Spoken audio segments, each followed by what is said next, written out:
மெட்டி சத்தம் கேட்காமத்தான் தலையை வெடிச்சிருச்சு வெகு நேரம்தான். வரப்பில் உன்னை பார்த்த மறுவேளைதா இடுப்பில் நிற்காதையா ஏன் சேலதா.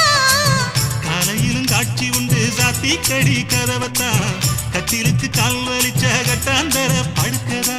உடம்பு முழுக்க இப்போ ஒரு ரயில் ஓடுது மச்சான். வளைச்சு நொறுக்க சொல்லி என் வளையல் கிஞ்சது மச்சான். அடடா அல்வா துண்டு இடுப்பு போங்கிடுப்பு அழகா பத்தி கிச்சி நெருப்பு தூள் கிளப்பு. சலக்கு சலக்கு சரிக சேல சலக்கு சலக்கு வெலக்கு வெலக்கு வெக்கம் வந்தா